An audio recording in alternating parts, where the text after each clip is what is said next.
Buenos días y bienvenidos a Iceberg de Valor, el podcast de inversión basado en el Value Investing. Bienvenidos los seguidores de los negocios aburridos, bienvenidos a Iceberg de Valor. Durante estas 2 semanas ha habido varios eventos en el mundo value, digamos. Uno ha sido el de Álvaro Guzmán, que vino al Value Bilbao hace unas 2 semanas, y esta semana ha venido Marc Garriga-Sait a San Sebastián, y por suerte, y sin que sirva de precedente, he podido ir a las dos, que bueno, para los que viven en Madrid supongo que es algo habitual, pero para los que vivimos en el norte pues sí que es algo más especial.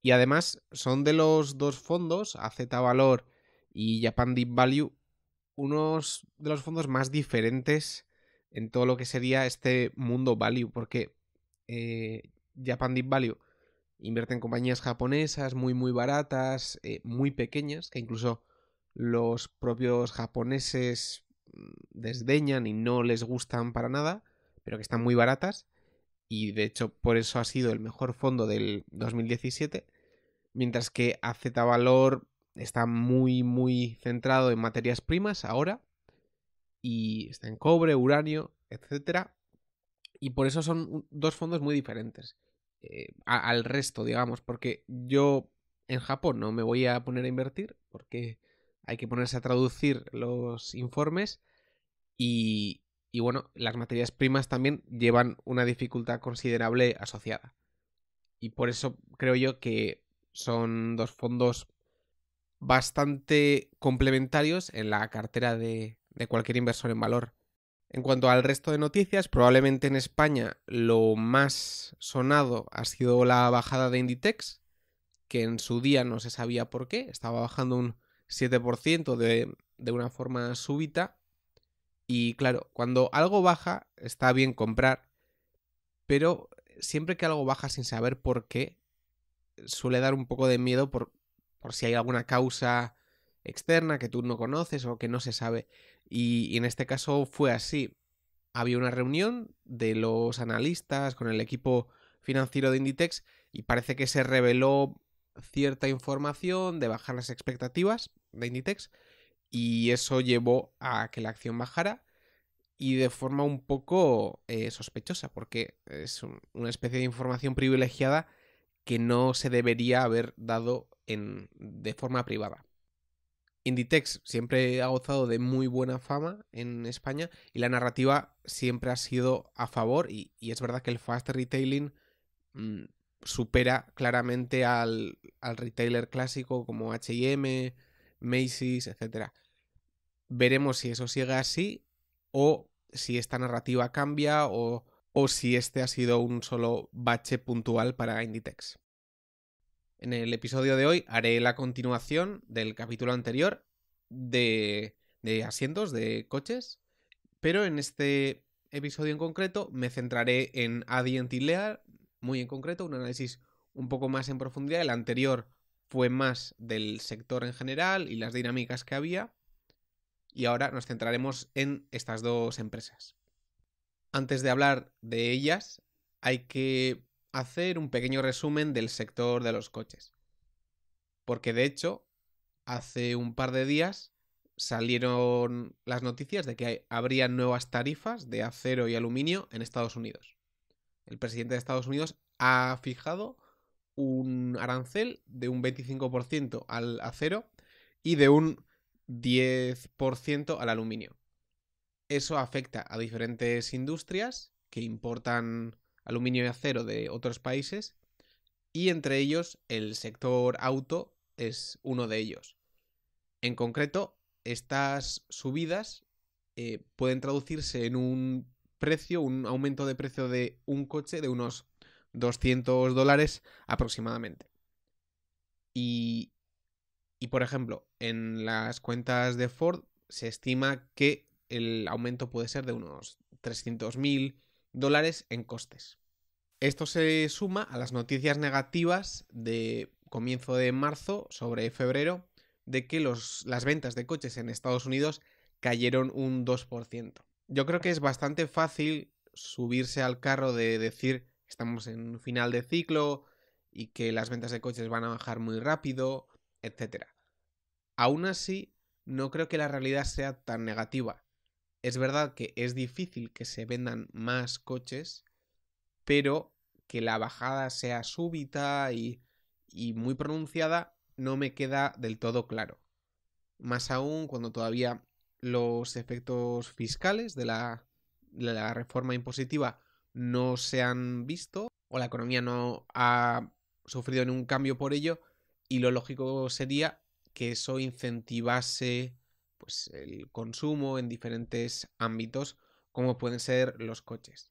Esto guarda relación con las declaraciones de Ray Dalio hace un par de semanas, donde decía que estábamos en el Goldilocks era, en la era de ricitos de oro, digamos, de la economía. Eso no quiere decir que, bueno, todo vaya mejor ni que todo vaya peor. Simplemente se ha malinterpretado bastante estas declaraciones, pero lo que quiere decir es que estamos probablemente en el punto de máximo crecimiento, o sea, derivada máxima, pero de aquí en adelante es probable que el crecimiento en Estados Unidos se ralentice, Europa va un poco desfasada con esto y eso significa que probablemente pues, se puedan vender coches, no quizá tanto como en estos años, pero eso no significa que estemos en final de ciclo. Simplemente que nos acercamos en Estados Unidos a un periodo más tardío del ciclo. De hecho, las variables macroeconómicas de Estados Unidos son muy positivas. El consumo aumenta, el desempleo disminuye, la tasa de morosidad está en mínimos y la deuda de las familias se reduce. Analizando el sector de los coches, podemos ver en las valoraciones un carácter diferente, que es que los coches, las compañías de coches, están a múltiplos muy baratos, mientras que los suministradores están a múltiplos más altos. Y esto se debe a las diferentes amenazas que tiene el sector de los coches. Por un lado está que se anticipa que va a venir el coche eléctrico, que va a tener unos gastos más elevados de producción y de I+D que lo que se venía teniendo, y eso va a generar perdedores y ganadores tanto en la cadena de suministros como en los fabricantes. Pero en general lo lógico sería que las compañías de coches se resintieran más, mientras que esos suministradores que dan componentes eléctricos se beneficiaran mucho. Por otro lado, una tendencia clara es que la propiedad de los coches es cada vez menor a medida que pasa el tiempo. Si cogemos los datos de Estados Unidos, en 1976 los coches per cápita eran 90 por cada 1000 habitantes, mientras que en 2017 está en unos 70 por cada 1000 habitantes. Es decir, hay una bajada muy paulatina y lenta del coche como propiedad. Esto puede ser porque hay cada vez más gente viviendo en ciudades o porque los millennials valoran cada vez menos el tener un coche y prefieren gastar el dinero en experiencias y cosas similares. Pero la realidad es que cada vez sí que hay menos coches en el mundo desarrollado. Por otro lado, un tema que afecta directamente, especialmente a las marcas de coches, es la regulación. Y de hecho, si nos fijamos en los precios de los coches, lo que sería normal es que, como en toda tecnología, haya una depreciación con el tiempo. Sin embargo, los precios de los coches sí que se depreciaban en el año 2000 hasta 2006, pero se puede ver cómo el precio real de los coches se ha mantenido más o menos igual, y eso más o menos se entiende que es por la regulación que ha habido, que a partir del 2006 ha habido cada vez restricciones más duras en cuanto a CO2 y contaminantes, lo que hace que los costes de los coches suban y que el precio de los coches también suba. Esto afecta negativamente a las marcas de coches, mientras que a los suministradores puede afectarles incluso positivamente.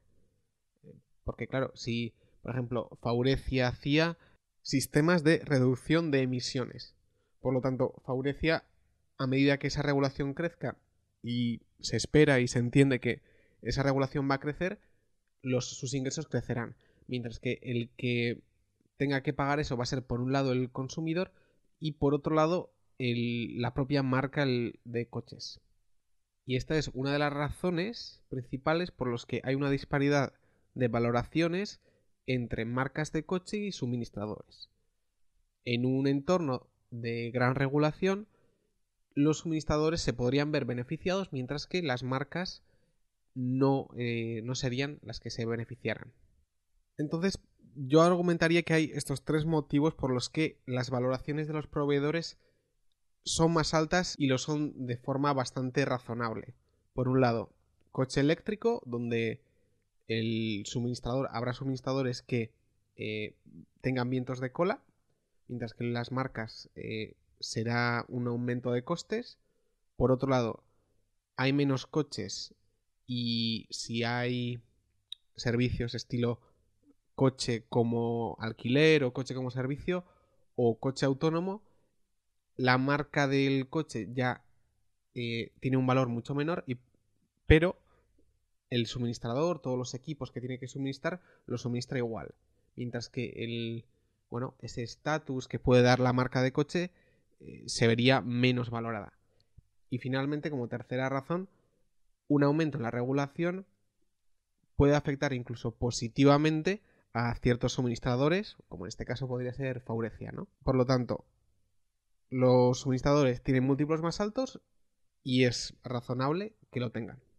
A nivel global, las ventas de coches suben, si bien en Estados Unidos ya empiezan a bajar, ya están tocando techo, pero hay otros mercados, como puede ser Rusia, especialmente Sudamérica, donde todavía hay bastante crecimiento. Habiendo hecho este resumen del sector auto, nos centramos un poco más en la parte de asientos. Si os acordáis del episodio anterior, comenté cómo había un proceso de consolidación donde hay economías de escala.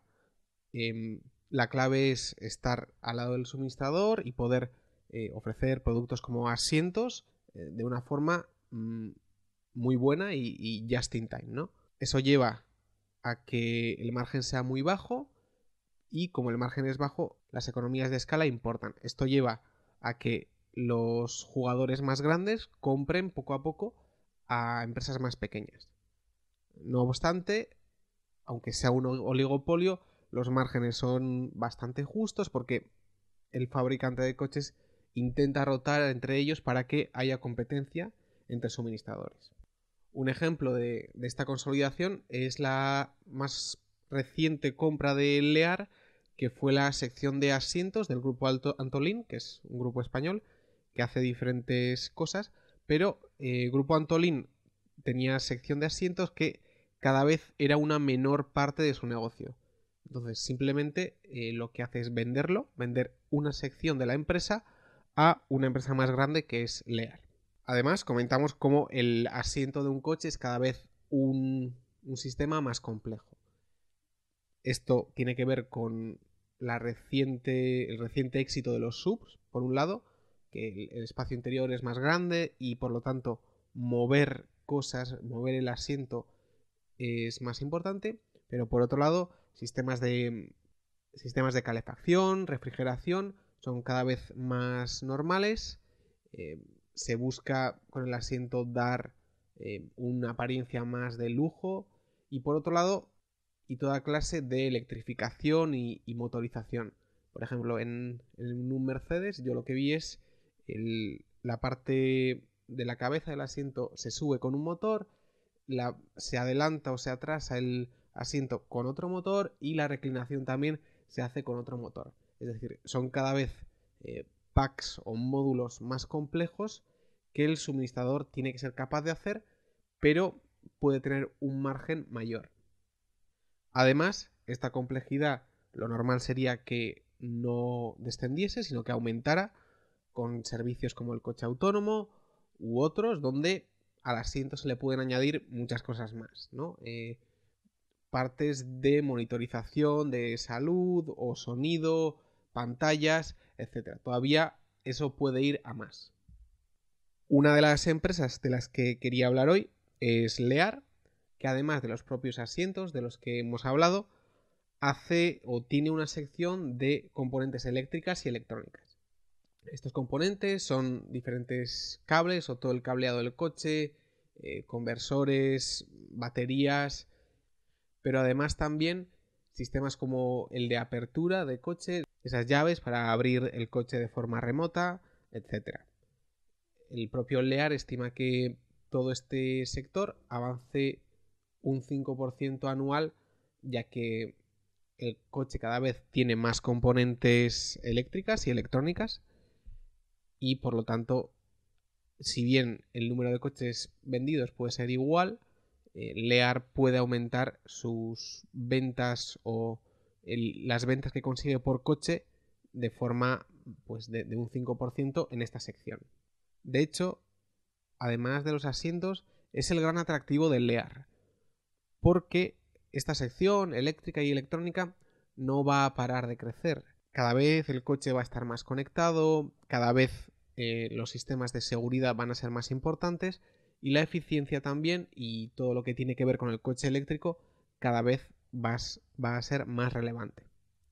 Y es de hecho lo que me gusta de Lear, que es un pure play de todo lo que es electricidad, de conectividad, y por otro lado tienes asientos, que es un mercado bastante estable, por lo que en general no es como otras marcas donde hacen cosas eléctricas o para el coche eléctrico y además se centran en partes más mecánicas, sino que este es más puramente, es una empresa puramente beneficiada por un cambio de tendencia al coche eléctrico.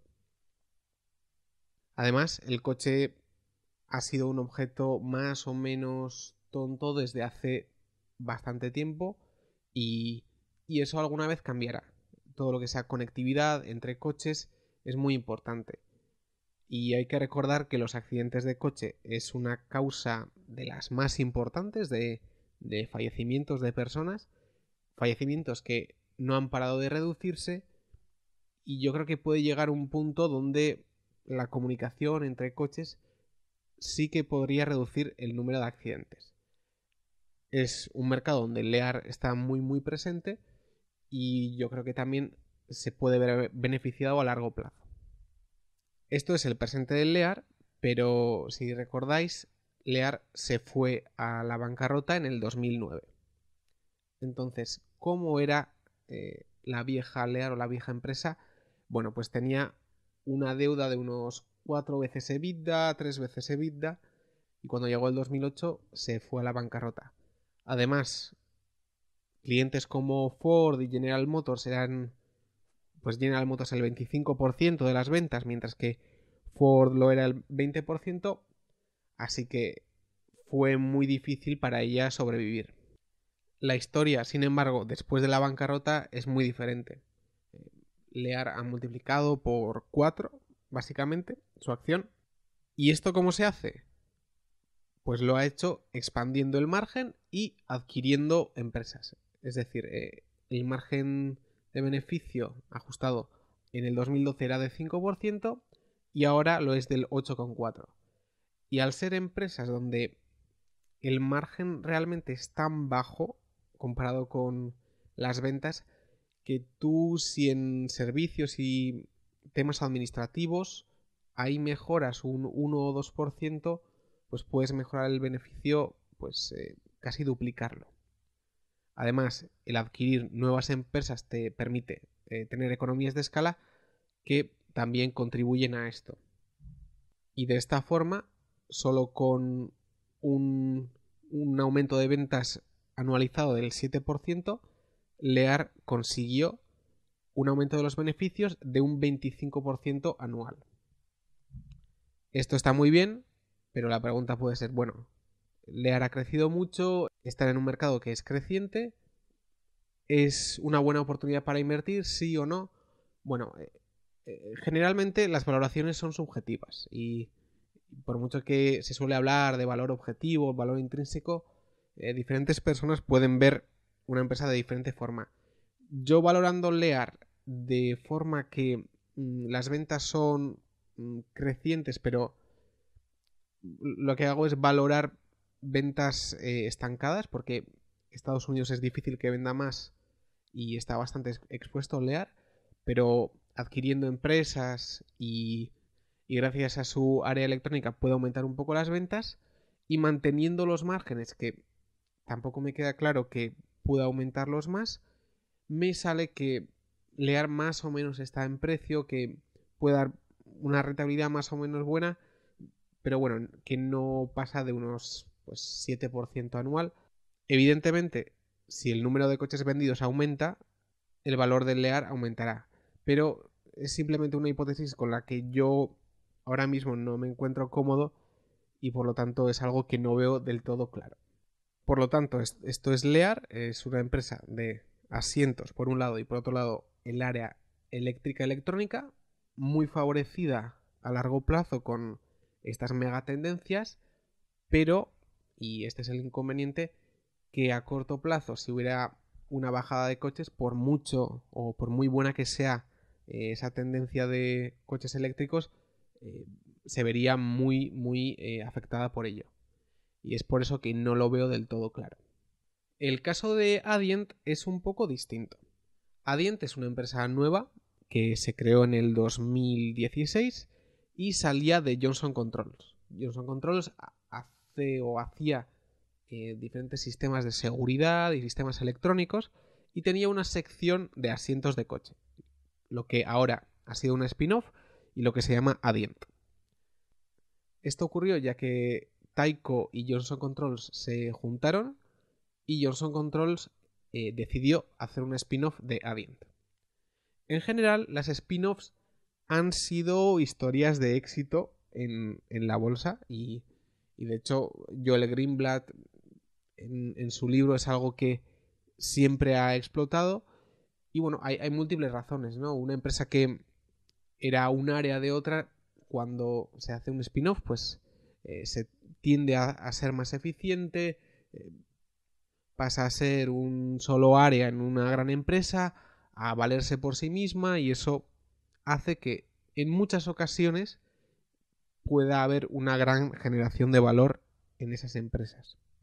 Y de hecho, Adient es la mayor productora de asientos de coche del mundo por delante de Lear. Lear evidentemente es más eficiente, ha conseguido resultados mucho menores, pero en cuanto a cantidad y volumen, Adient es mayor. Además, su reparto geográfico es mejor, de alguna forma, un poco menos expuesto a Estados Unidos y muy bien posicionado en China. Y de hecho, de la misma forma que, por ejemplo, General Motors y Ford son como el 20% de Lear cada uno, en Adient el cliente más grande es Volkswagen con un 12%, Ford también un 12%, así que todo está un poco mejor distribuido. Entonces, ¿cuál es la tesis con Adient? ¿Por qué está en la cartera de algunos inversores bastante famosos? Pues todo tiene que ver con que, aun siendo la mayor empresa de asientos del mundo, de coche, sus márgenes no son buenos y si los comparas con Lear son mucho peores. En concreto, si Adient tuviera los márgenes de Lear, pues valdría el doble ahora. Y de hecho, cuando se hizo la spin-off, hay presentaciones de Adient donde te ponen el gasto en administración, servicios y general es un 5,2% de ventas en Adient, mientras que en Lear es un 3,1%. Y como hemos dicho, al ser el margen final tan bajo, una mejora de un 2% es quizá duplicar el beneficio. Entonces, lo que Adient propuso es, vamos a hacer un spin-off y el objetivo es bajar el margen EBIT. Por lo tanto, lo que Adient propuso en la spin-off es, vale, vamos a ser una empresa nueva Y con todo esto vamos a hacer una reestructuración donde vamos a mejorar el margen EBIT un 2%. Y lo vamos a hacer reduciendo general, servicios y administración un 2%, la sección de metales un 1%, etc. Y te ponen su plan. Esto fue en 2016 y la verdad es que todo iba muy bien. Los márgenes habían ido de un 4,5% EBIT a un 5,20%. Y con eso la acción pues de unos $50 pasó a unos 85. Es decir, todo lo que se había dicho en teoría se había cumplido en la práctica y todo iba bien.